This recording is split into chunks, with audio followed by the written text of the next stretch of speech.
Lemonada.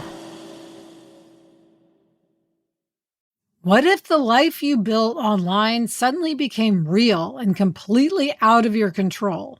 In Carol Claire Burke's debut novel, Yesteryear, Natalie is a trad wife influencer with a picture-perfect life and millions of followers until she wakes up in 1855 and everything she's been romanticizing becomes something she has to survive. Carol Claire Burke is also the co-host of the podcast Diabolical Lies, and readers are calling this book impossible to put down with a twist that's completely off the rails in the best way. Yesteryear is available now in print, audio, and ebook.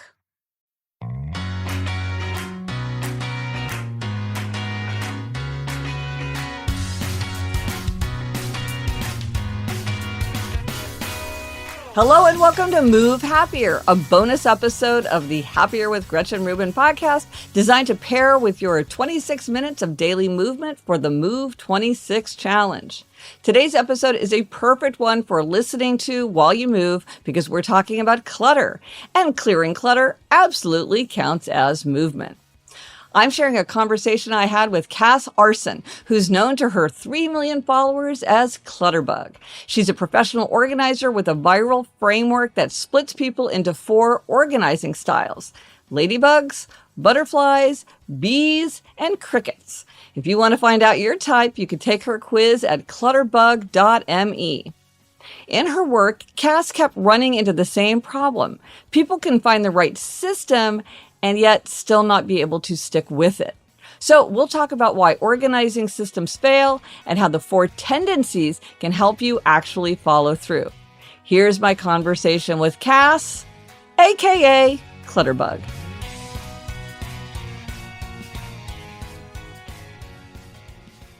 Hello, Gretchen. Welcome to the Clutterbug podcast.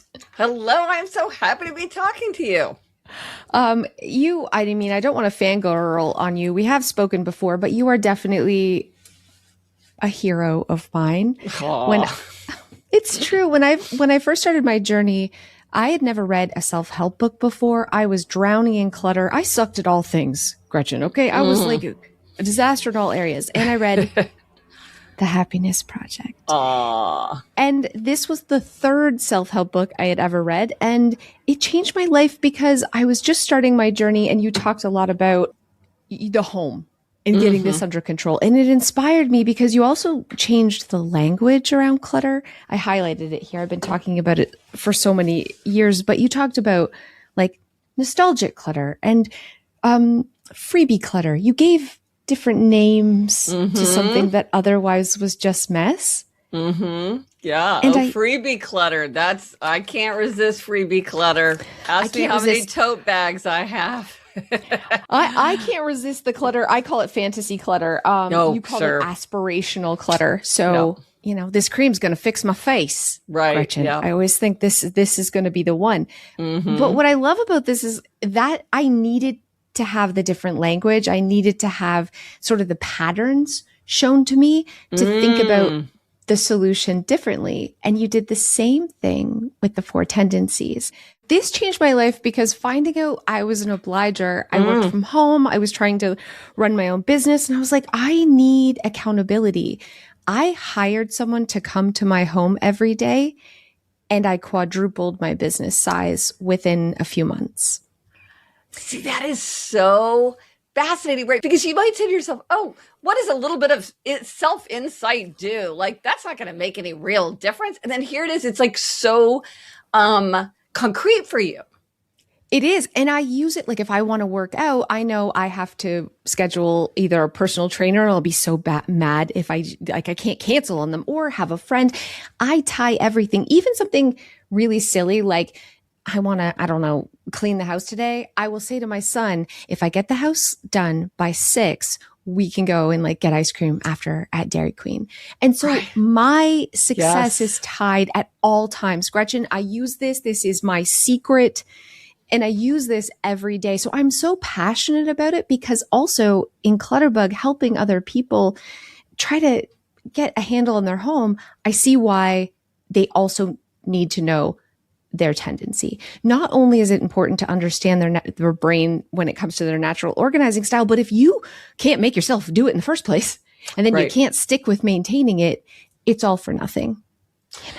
Right. Well, and then Cass, like our systems remind me of each other because it's like, I think a lot of times people think, well, what works for you should work for me. And if it doesn't work for me, there's something wrong with me. What's wrong with me? Why can't I do what other people can do so easily? Or it makes us judgmental. And we're like, well, if I can do it, why can't you do it? Like, what's your problem? Like, I don't understand what the issue is.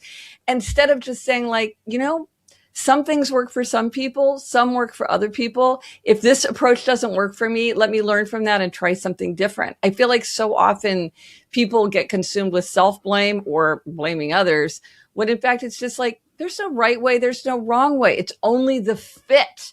And the key thing is, what is the fit? Which is what I love about Clutterbug too, because it's like, once you see your category, you're like, oh, okay, now everything makes sense to me in like a new, fresh way. I just see, it just illuminates myself. I feel like it answers some of the same questions because I get questions a lot from people who say, okay, that's great. I know my style, but I'm not sure my family member's style. And how do I get them to do it like me? And so with the Four Tendencies, listen, I know you don't like it when I call it manipulation, but I use it to entice people to meet expectations. What's the right word? But I know communicate effectively. Speak their language. How can I speak your language so that you and I reach an aim together? That sounds way better than manipulate. Yeah. Okay. But like my daughter's 19. She is a questioner. So I can't say clean your room. But if I say, if you clean your room, you're going to feel a lot better. You're going to sleep better. You're going to feel more focused, and like give her actual data to support the reasoning behind it, she will do it. My husband is a rebel. I cannot say, hey, could you wash the dishes for me? It's not that he's like a horrible person, but something about that makes him like, ain't no way I'm doing the dishes now. But if I present it like a problem, as you know, if I say, I'm feeling really stressed and I have so many things to do, I have to do the dishes and the laundry and I have to work later. Can you help me solve a solution? He will readily say, oh, I'll take care of this or that because it's his solving. What's happening here, Gretchen? There's so many things wrapped up in that example. Okay, first of all, you're an obliger and your husband is a rebel. That is a very typical pattern. As I said, obliger is the biggest tendency, rebel is the smallest tendency. Obligers are like the type O, fittingly. They match up the most easily with the other three tendencies. But when you see a rebel paired up, either in romance, like with you, or at work, like in a founding pair, if one person is a rebel, almost always the other person is an obliger. So that means you guys are like a classic pairing. And here's the thing. Sometimes people think that rebels are inconsiderate or selfish or, but they can be enormously considerate, civic minded, selfless, but they're doing it because that's the kind of person they are. That is what they choose to do. And so what you're saying to your husband is, are you the kind of thoughtful partner who wants to lighten my load? Would you choose to do something out of love for me? Now, I'm an upholder. I'm the kind that readily meets outer and inner expectations. And I have to say, this sort of baffles me because I'm kind of like, look, we're married. We got to get this done. I'm doing this. You do that. Like what? Like you don't choose. Just do it. But a rebel, they want that choice. They want that freedom. They want that self-expression. And the thing about a rebel is the more you ask or tell them to do something, you do ignite the spirit of resistance. And rebels will say to me, like, I might be walking towards the dishwasher, getting ready to just without a word, unload the dishwasher. But if you say to me, hey, will you unload the dishwasher? I immediately want to be like, no, I don't want to do that. It's just this spirit of resistance that can get just activated in them. So it's really helpful to know that whether you're a rebel or someone else around you is a rebel, because you can kind of inadvertently just like get in their way and get in your own way by just sort of casually saying these things that really do not land well with them. It's true. I don't want to say you saved my marriage, but well, I'll take it. Honestly, you may have, because I felt resentful, and I feel like he almost felt like I was nagging, and it was this very strange dynamic. But when I stepped back and just realized his brain works differently and changed the way I communicate, everything changed.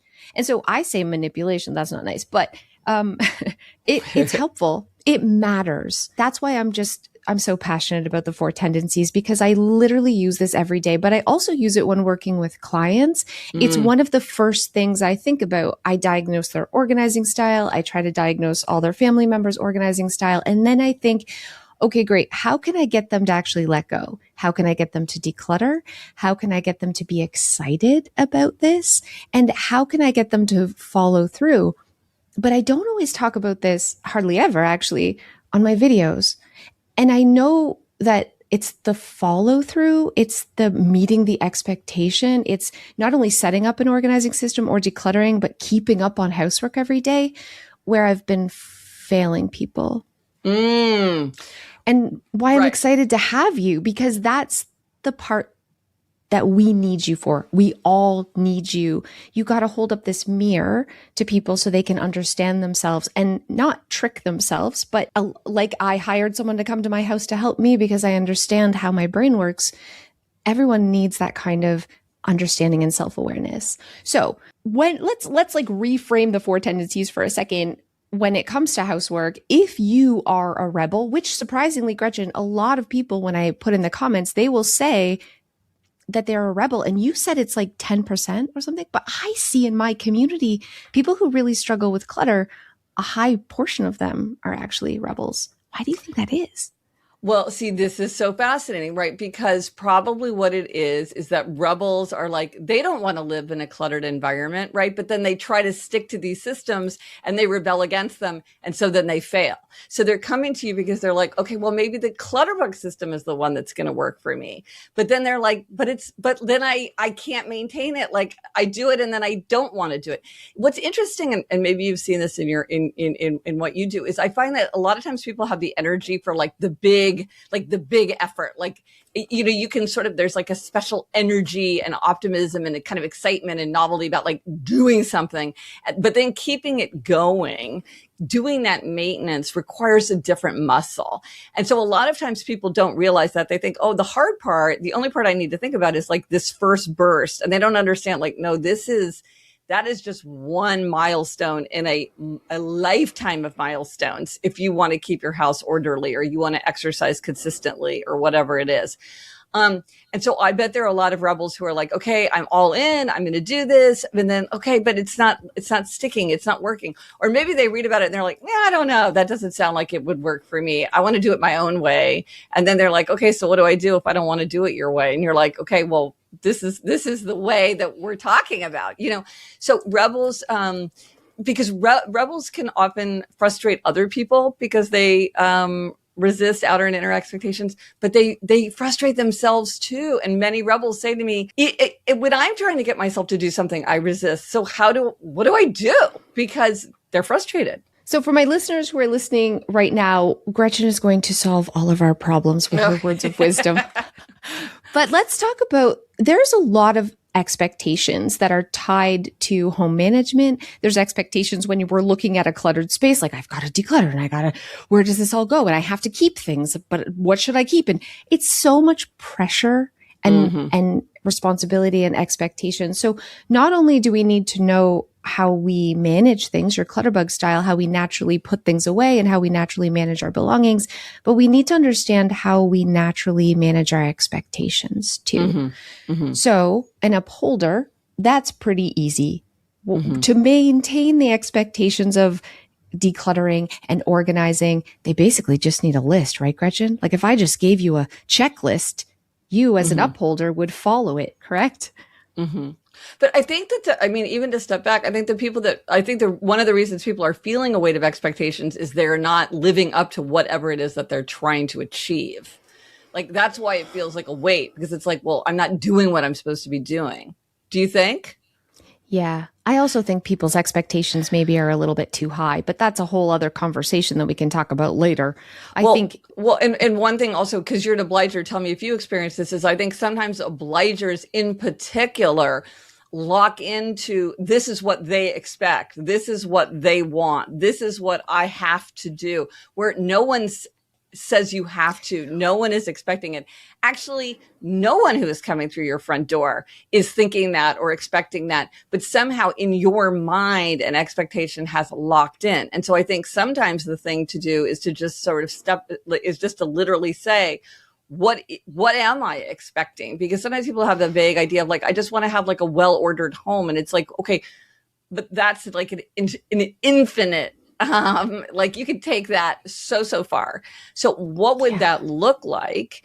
And I think this is where Clutterbug gets into sort of like detailed categories and broad categories, because people have like sort of different levels of how much like comfort they feel in that. But I think a lot of times the weight of expectations is really because, well, I'm letting myself down, and I'm letting kind of imaginary others down. And to really focus in on, okay, like, well, what exactly is that? Yeah. I know for myself, I put big expectations because I grew up in a home where my mom was such a clean freak, and everything it was like, and I internalized those expectations. Like it had to be done that way for me too. And I really beat myself up that I couldn't do it. It wasn't healthy. So even as an obliger, I had to step back and say like, what's really my definition of what done looks like? And that's when I realized my mom's super detailed. I am not. And why was I trying to put my papers in alphabetical order? Why was I putting my spices? Why was I color coordinating everything? Like that didn't work for me. And so when I shifted that and relaxed that and took this macro approach, I was like, oh, so much weight was lifted off my shoulders. But it was still really hard to get started. It really was. And I did have to tie it to other people. And I did that through a YouTube channel, actually. Looking back, I was showing up for my community and making a video and growing a business. So I tied it to something external from myself, which is how I found the motivation. But I know a lot of people who are listening right now are like, I know what I'm supposed to do. I just can't make myself do it. Yes. Right. And so and that's where the tendencies can plug in. Absolutely. Yeah. Right. So if you are an upholder, I feel like that one, you probably aren't listening to the Clutterbug podcast because you probably have your crap together.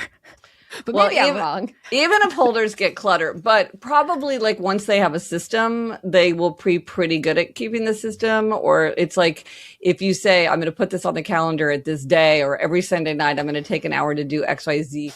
That's the kind of thing that comes naturally to them. Scheduling, monitoring, checklists, those kinds of things work very well for upholders, and they find them satisfying. That's the thing, is other people are like, oh, you're constrained, you're chained, you're limited. But for an upholder, that really feels freeing, because it's like, okay, this discipline allows me to give me what I want. So a lot of times I think probably an upholder, even like a very cluttered upholder, if they use your system and then they kind of put it on the calendar, then they could maintain it pretty easily compared to the other tendencies. Okay, so let's talk about a questioner. A questioner is the second largest group. So if you're looking at a community or people taking a course, or you're trying to think about how to communicate with a lot of people at one time, you can think like probably most of these people are going to be obligers and questioners. Like rebels and upholders are like the kind of fringe personalities. I remember when I came up with this framework, I went to my husband. I was like, you know what? I'm part of this like extreme personality type. And he was like, you think? Because he was not surprised. But so questioner, you mentioned your questioner daughter, and you did exactly what is the thing for questioners.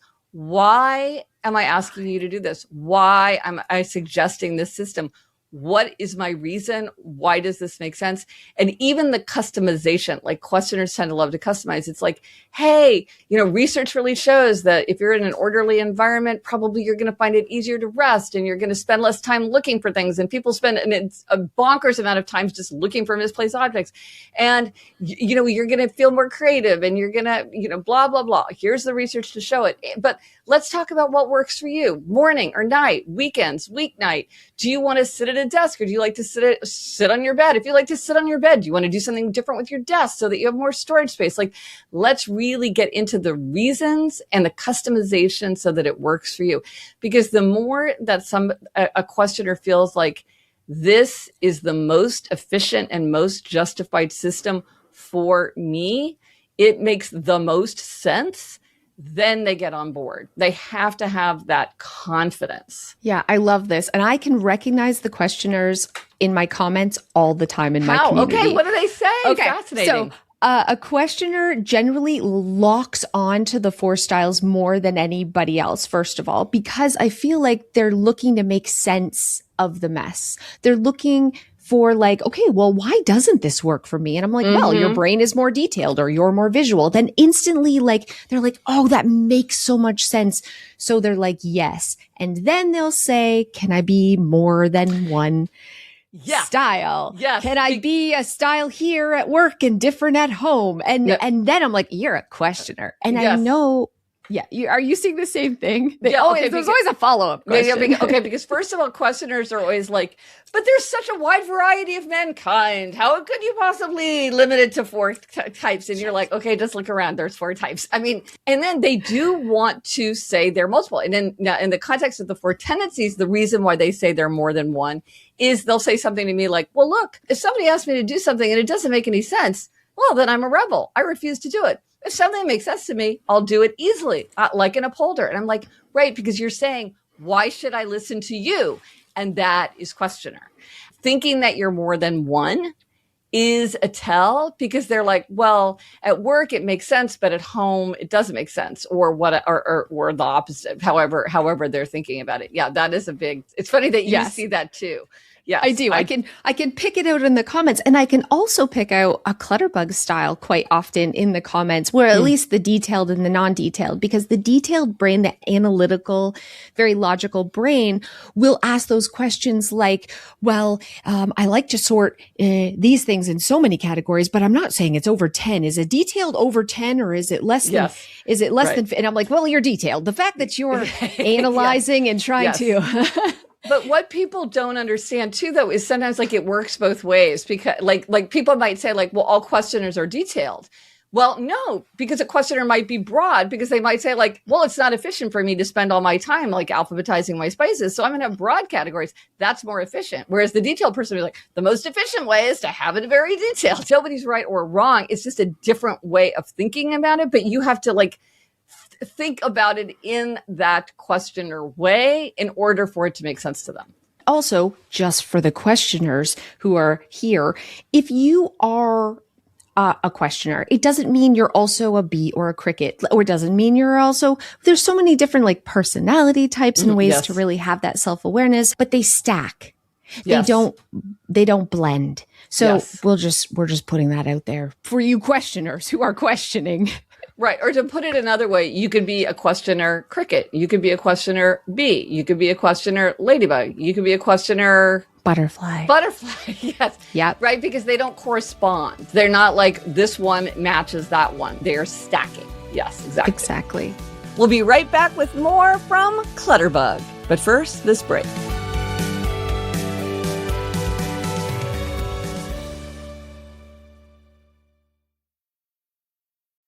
I have been doing a little spring reset with my closet lately, trying to focus more on quality over quantity, fewer pieces, but ones that are well made and easy to wear every single day. Gretchen, you know what I'm going to say? I love Quince for that. Quince makes beautiful everyday pieces using premium materials. They have 100% European linen, organic cotton, super soft denim with styles starting around $50. And Gretchen, I love their accessories. Quince linen tops have become my go-to. The fabric feels substantial, but it's still easy to wear, and it does not cost what I thought quality linen would cost.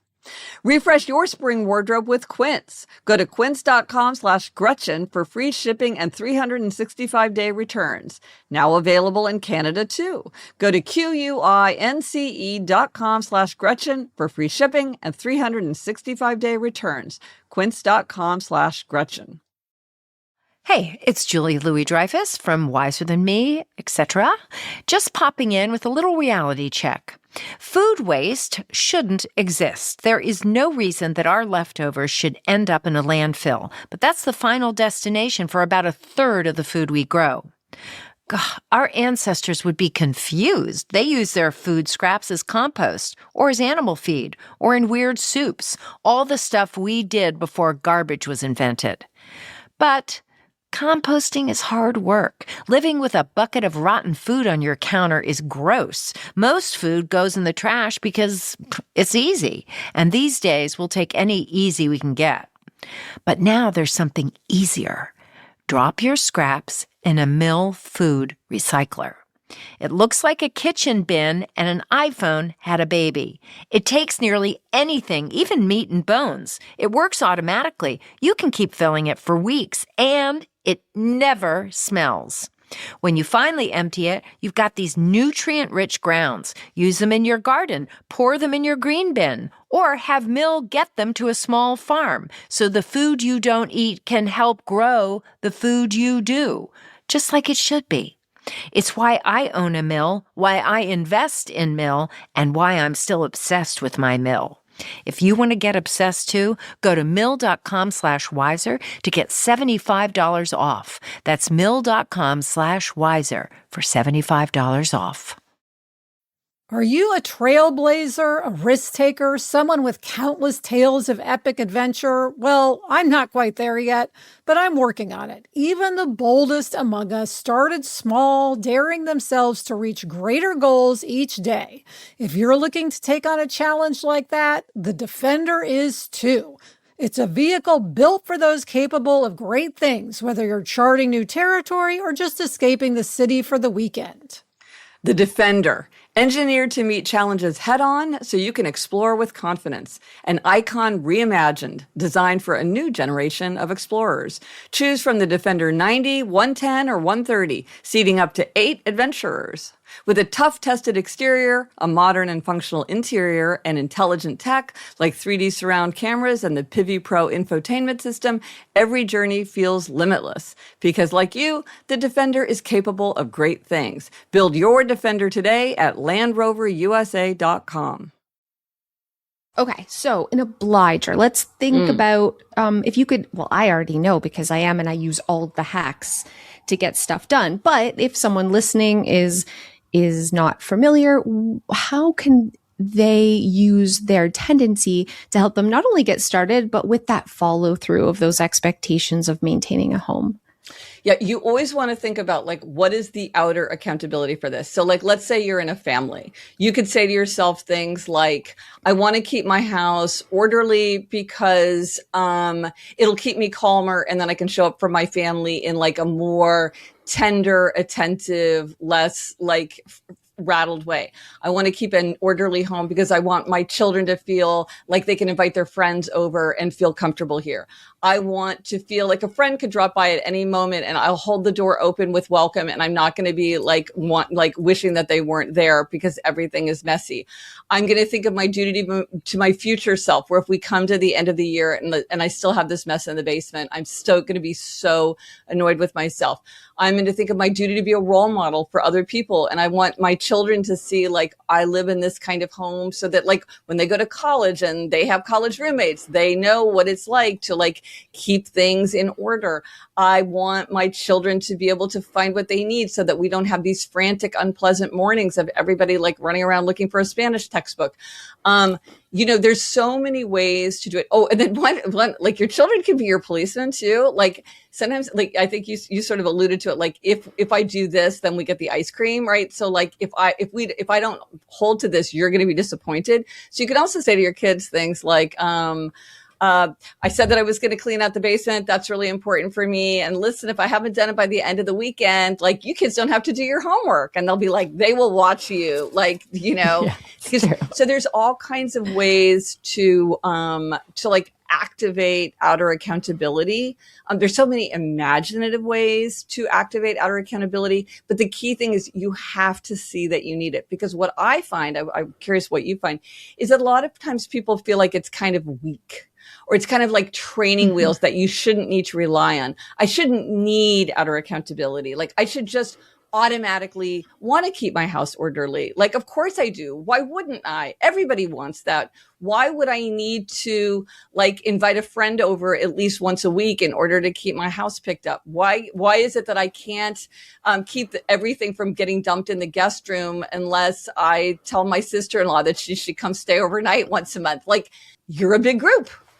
All obligers are like that. There is nothing wrong with you. That's just how your brain works. That's just how your brain works. And you don't need to change it. Just use it. It is a tool to use.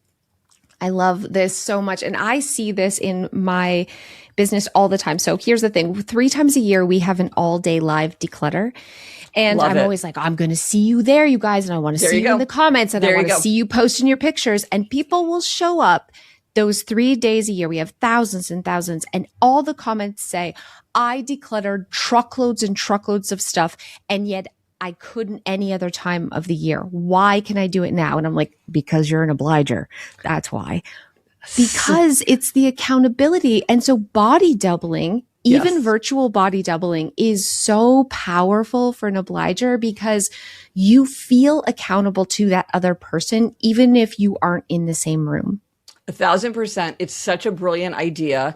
It's such a brilliant way because this is helping people do what they want, but they need that accountability. And it's so smart the way you're saying, like, I'll see you in the comments, show your pictures, because that is saying somebody's checking. I've got eyes on me. I remember I was talking to like a very high end, fitness, exercise place. And they said that they made this subtle change in the way that they asked their trainers to speak to a class is instead of saying, I'll be here next week, they say, I'll see you next week.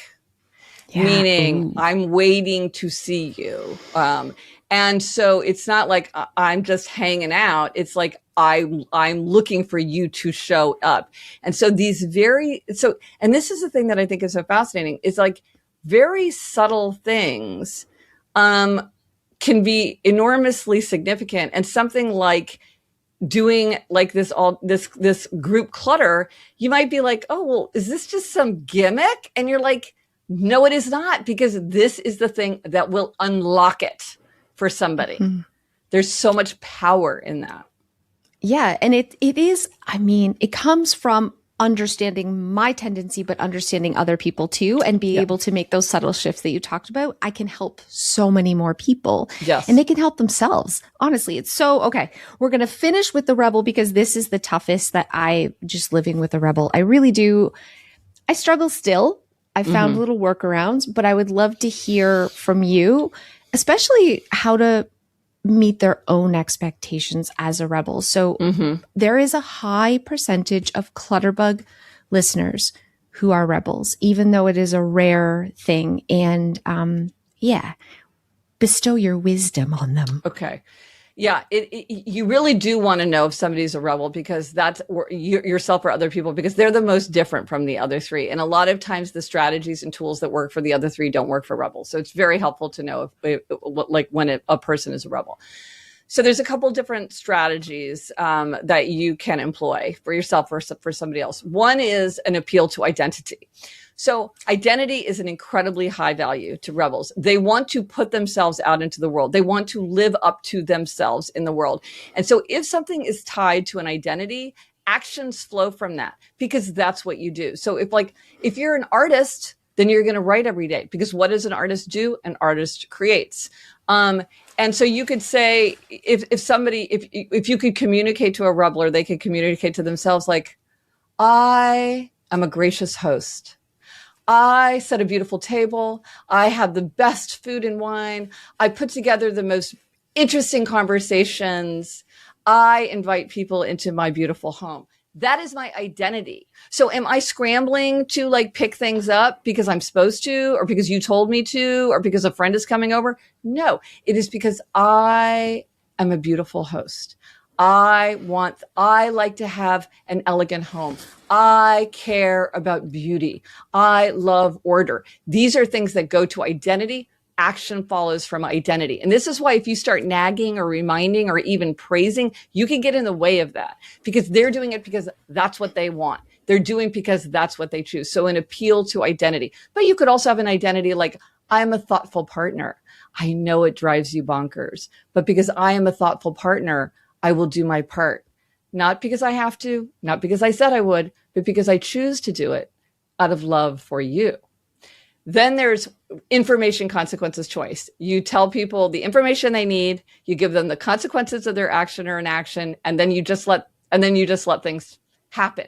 And you don't save and you don't rescue, you just like let consequences fall. So you could say something like, well, when you don't go through the mail and the bills don't get paid, then I don't know, our cable gets shut off. And then it's just like, okay, then you got to let that happen. If that person is supposed to pay the cable bill and they haven't gone through the mail and it's stacked up on the kitchen, it's like, okay, I guess we're just not going to have cable for a while because the bill didn't get paid. Or it's something like, okay, I want you to clean out the basement. Now you could say something like, if you clean out the basement before the weekend, then when all of the cousins are over playing, they can all play in the basement and be out of the way of the adults because they can just like do all their stuff down in the basement. That's good. I've just had all these light bulb moments because my husband, I think part of his identity is as a problem solver. Ooh, Because that's a very useful one. Okay. Yes. So he's an engineer and he's always looking at systems and he's always up. He loves being a project manager. It was his favorite part of any job he's ever had. And so I thought I was manipulating him because I thought all rebels wanted to solve a problem, but now I'm realizing that's his. So I always approach something as like a problem to be solved. And then he goes gung ho and he's super motivated to do the thing because his identity, this is so good, Gretchen, is as a problem solver. So if you can identify that core identity of a rebel, that's the fire. That's the spark. Yes. Well, and they might have multiple identities, but let's say somebody is an animal lover. Then you could just, say something like, oh, and if they don't get their food, I guess they're just going to be hungry. I mean, now that maybe you wouldn't want to actually let your dog get hungry. There's like certain things where you can't just let them go. If you're going to do this with a rebel, you have to pick something where like you could stand the consequences of them not following through. But I love this idea of an identity as a problem solver. And I also love the idea that you were thinking that it is inherent in the idea of a rebel, because so often we start thinking like, well, all rebels are like this. Even the idea that like all upholders are like, sometimes people think like all upholders are like A+ students. And it's like, no, I've met slacker upholders. They have very low expectations for themselves, but what expectations they have, they meet, but I'm like, okay, well, they don't expect much and they don't do much. So but they're still but they're still an upholder because once they decide they want to do it, they can do it. And they're kind of like, well, why can't other people do it? Which is sort of a sign of an upholder when you're like, well, what's everybody else's problem? I think for you, in terms of like having a rebel spouse, a problem solver identity is an amazing identity.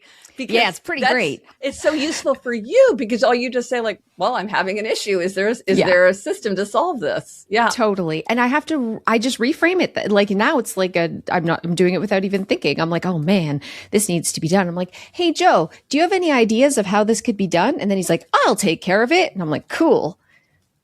Because but the thing is, if you say, if I was like, can you do this? And it's not that he doesn't want to. It's almost like that's the roadblock. He's not even realizing it, but and he probably even wants to do the thing. He just doesn't ever want to be told or feel like he's being made to do something. I have to be very careful. This is the key thing. It's always from freedom. It's always from choice. But here's another thing that sometimes can be activated. They often will respond to a challenge or being told that they can't do something because that activates the I'll show you or watch me.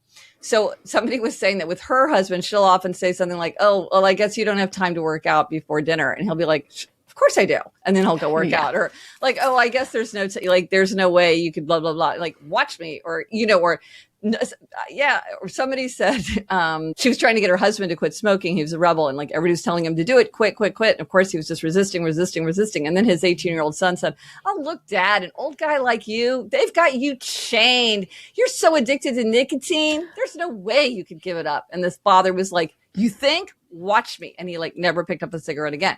So again, sometimes people feel like, is this manipulation?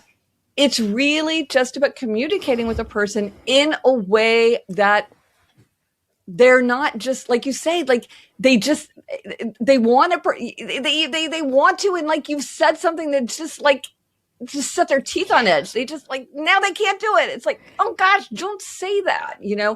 If we're aware of this, then we can just be so much more considerate in our communications. And my brain's going a mile a minute because I'm thinking about all these things about Joe. I know he read this book, like The Wealthy Barber and Rich Dad, Poor Dad. And the way that they framed credit and debt as like someone controlling you, like the credit card. He was like, I will never have debt again. Like he, I think this is all coming from his rebel tendency. He never wanted to work for a boss. He had to be an entrepreneur. Like he really has this, you can't control me. Don't ever put me in a box type of like fundamental core, almost value. But that's so can be key. Positive or negative. It's and this is true of all the tendencies. The upsides are the downsides. The strengths are tied to the weaknesses. So like sometimes people are like of upholder. They're like, well, upholders are great. They meet outer and inner expectations. And I'm like, yeah, but we're really rigid because it's really hard for us to be flexible once we get our mind set on something. Like we just like, sometimes we meet expectations where it doesn't make any sense to do it because we just like, we don't even stop to say, should I do that? Like my husband's a questioner and I will often say like, should I do this? And he'll be like, why would you do that? You know what I mean? There's power in all of them. But the problem is you need to understand like, well, what are the downsides so that you can kind of, figure out how to work with it so you don't experience the downsides. You only get the benefit of the upsides. Or if you're dealing with somebody in there, you don't do it in the way that's right for you because it might be very wrong for them. Like this is something that you often see with obligers and rebels. Rebels, they really dislike the idea of somebody holding them accountable, right? But obligers need somebody to hold them accountable. And so they often don't understand. They're like, or like as an upholder, I'd say to an obliger, I don't need to be your babysitter. Do your own work in your own way. Like, just come back to me when you get it done. And an obliger's like, that is not helpful. Yeah, it's not helpful. Why would I talk? Why would I, that's not helpful. So by understanding we have self-compassion and then we also have more compassion for others. And so I love that the idea that like you can communicate with your husband in a way that it's like, it gives him the satisfaction of living up to his identity and showing his prowess and problem solving instead of constantly making him fight the impulse to resist doing ordinary tasks.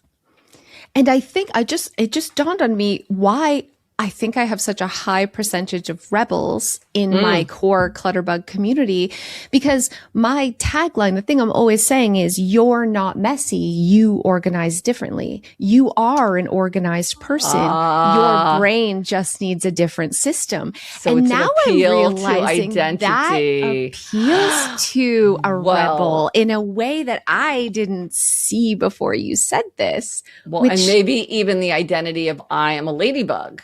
So I'm going to do my ladybug things. Yes. But and it's not because you're telling me to, but because this is how my brain works. So it takes something that perhaps the rebel has felt like bad about in the past, not being able to manage their home or manage systems in a different way. And now they see it as a strength and they see it as something to be proud of.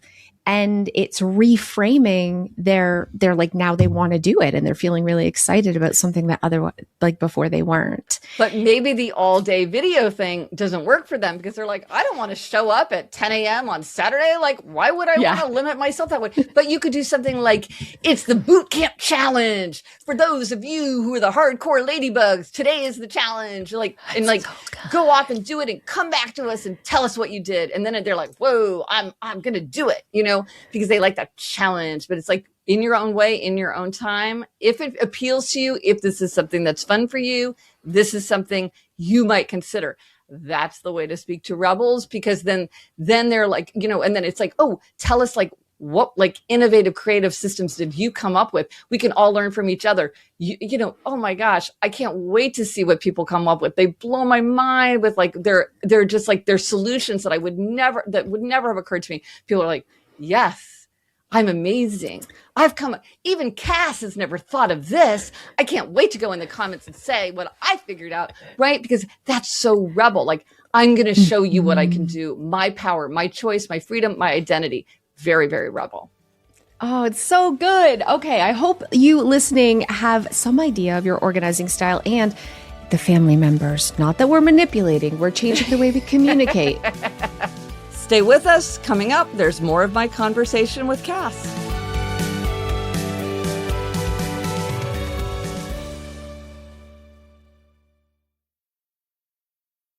Thank you so much. I'm going to put a link to, of course, the Four Tendencies and all the other amazing things. Let my listeners know, though, you're doing something pretty cool with Move in 26. How can they follow along with that challenge? Yes, come to my site, follow along with Move 26. Every year, I have a podcast too, Happier with Gretchen Rubin, that I do with my sister. And every year we challenge ourselves and listeners to something, like it was read 25 and 25. So read 25 minutes a day in 2025. And it's Move 26 and 26. So just move your body for 26 minutes. It could be stretching. It could be yoga. It could be clearing your clutter, because one of the things about clearing clutter is you got to be moving around. And it's like, instead of thinking like, oh my gosh, I'm just going back and forth from one room to the other, you think, this is amazing. I'm doing my Move 26 and I'm getting my house cleaner. It's like a double win. Look at me.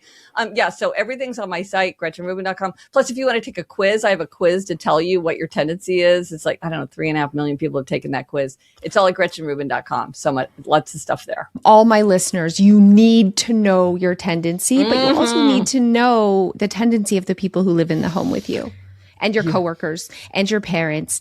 And it will help you not manipulate, communicate. We could do Game of Thrones characters. We could do the Office characters. Like, once you know what you're looking for, you see these types everywhere. See it everywhere. Okay. Well, thank you so much. This is amazing. I'm just blown away by your brain and how incredibly helpful all of your insight is to me and to the entire world. So thank you so much for being here. Oh, well, Cass, thank you so much for having me. I feel like we could talk all day. We're interested in so many of the same things. We are. That's it for this bonus episode of Happier. Thanks to Cass Aarssen and our producer, Chuck. If you want a quick clutter clearing win, Cass and I created a scavenger hunt of 26 unneeded items you probably have lying around. When we're trying to clear clutter, deciding what to get rid of can be the hardest part, and this makes it so much easier. Plus, it's a great way to get some movement in for Move 26 and 26. You can walk around your space and see how much you can clear in 26 minutes. You can download it, plus join the Move 26 and 26 challenge at happiercast.com/clutter. Onward and upward.